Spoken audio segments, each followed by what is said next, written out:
business isn't booming? We've all been there, but that's okay. It's probably due to one of the top 10 things I'm going to talk about right now.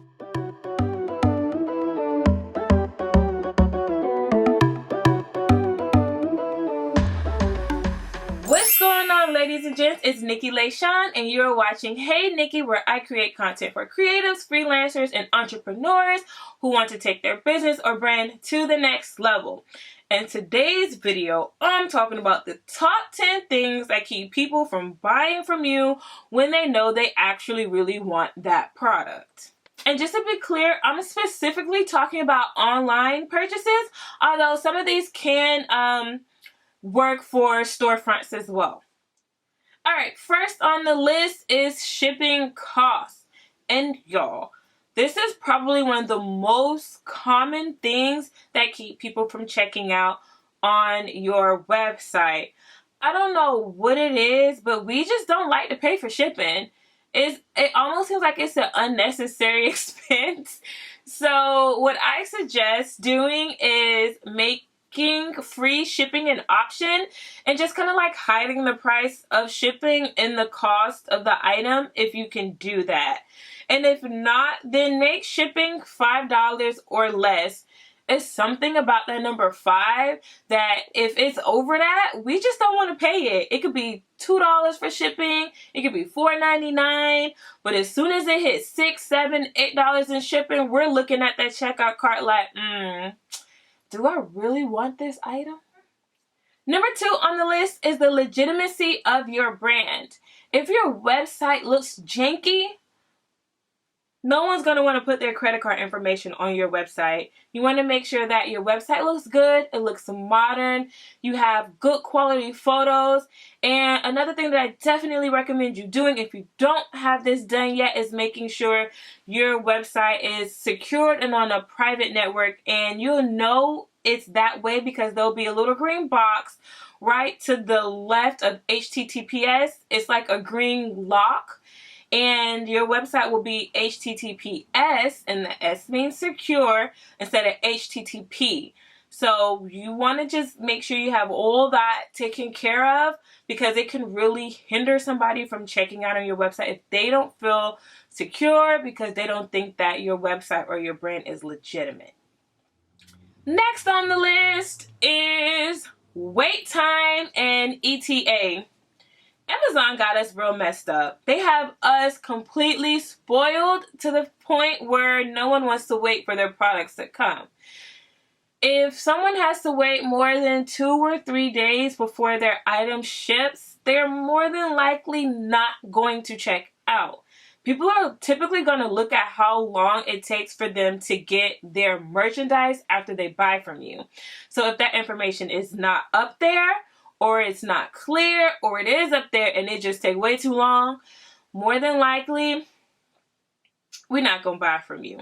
But what people don't understand is with small businesses and up-and-coming startups, entrepreneurs, and things like that, you know, sometimes we make these products and we just can't get them out to you that fast.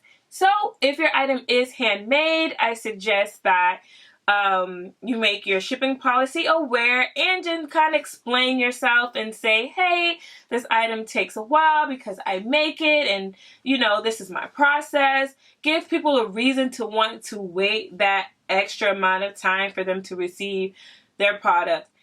Next on the list, too long of a checkout process. Make sure you have a clear add to cart and checkout process. If you got PayPal buttons all over your website and it's not a clear, let me click on this is the price, add to cart, view cart, checkout, if your process isn't as seamless as that, then you want to maybe try and have a website developer or get on a different platform or do something that creates a more seamless checkout process. If people have to agree to this and agree to that and move this over here and add to cart and click this button before they can just buy their stuff, more than likely they're just going to back out of your website. Number 5 is a lack of photos. when someone's buying something online, photos is all we have to go off of. So if your photo isn't clear or you just don't have enough of them, more than likely they're not going to buy that item. You want to make sure you get photos from up top, on the side, close-ups, like all of that. And with those photos, you want to make sure you are as detailed as possible in the description. Make sure you put what the material is, what it's made out of, all of that. Just anything that you can do, you want to make sure that the pictures are crisp, clear, clean white backgrounds if possible. And even if you have, if you're selling clothes, make sure you have models wearing the clothes so people can see how they fit.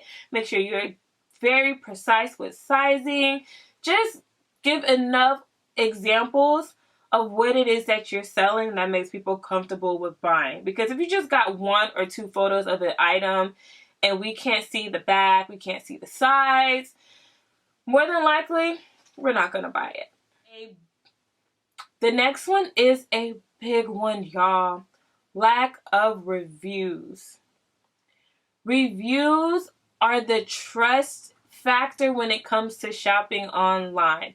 You have to have them, and it sucks because if you don't have reviews, people are not typically going to buy from you, but everyone has to have a starting point, right? So what I suggest you all to do to kind of combat this is promote sales, lower your prices, maybe even give some product out for free. In exchange that people will come and leave you a couple of good reviews. All right? But make sure that they're real and they're honest reviews because we can see through the BS. Don't get your family and your friends to go on there and just leave fake reviews because a lot of websites and platforms do a thing now where your reviews can be verified. So if they haven't actually purchased off your platform, that verified review won't pop up. And that's just like really important, and it creates a domino effect of your sales. So the more reviews you have, the more sales you'll have. And it's just a nature of us as humans. We want to trust you, we want to trust your brand, and we want to know that we're getting what we're actually buying.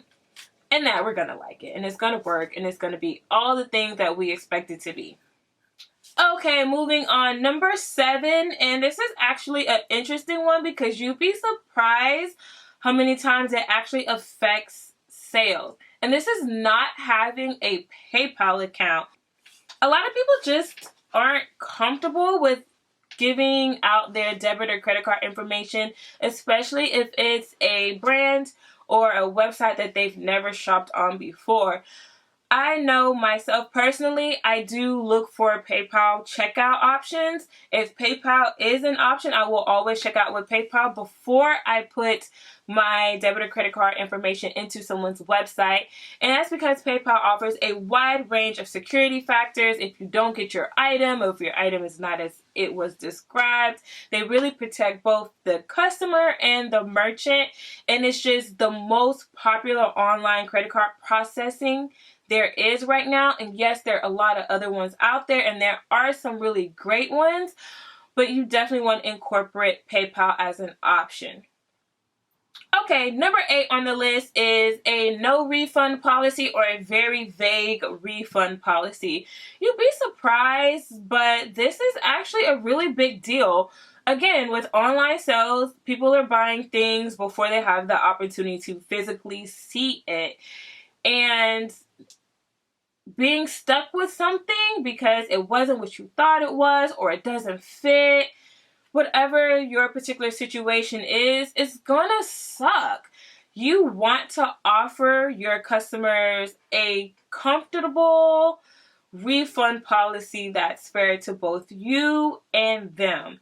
Because if you're like, all sales final, no refunds, period, more than likely, they're not going to shop with you. Okay, so number 9 on my list is price. And this is kind of like a difficult one because if your prices are too high, no one's going to buy from you. But if your prices are too low, people are going to think your merchandise is cheap. So you got to really find that happy place in the medium. And this is why branding is so important, because you can have two white t-shirts. You can have t-shirt over here. It's just a white belly canvas v-neck shirt, and it could be $5.99 out of Walmart. And you can have that same white belly canvas v-neck shirt, and it has a Louis Vuitton logo on it. Now all of a sudden that same white t-shirt is $80. Branding really helps when it comes to creating your prices. If you're not branded yet, or if your brand isn't known, then you're going to kind of want to price your products accordingly. And if you are popping, and you know what I mean by popping, then you can go ahead and increase your prices a little bit, because now you have more of a demand for your items. With that being said, that takes me into my last tip for you all, and that is just that we're broke. Sometimes people just don't have the coins in their bank account to buy your particular item right now. We are all human, and sometimes we have to budget and make sacrifices and decide whether or not what you have to offer is a necessity for us. But there are ways to combat that. You can do sales, coupon codes, incentives to buy in order to create a more urgency or a demand for people to get your products when you're seeing that times are low. And I do notice that during the month of December, because people are typically buying a lot of Christmas gifts and stuff like that, depending on what it is that you're selling, your sales may go through the roof or your sales may plummet. So for instance, if you're a t-shirt printing company in the month of December, it's just that season. It's cold. People aren't buying t-shirts like that, and people are spending more money on Christmas gifts for their children. And if you are making jewelry, then you might see an influx in sales. So it really just depends on the type of business you have and the time of the year, whether people's pockets will align with what you have to offer. All right, so I hope that was helpful and shed a little bit of light on why people may not be purchasing from you online. Okay, till next time, later.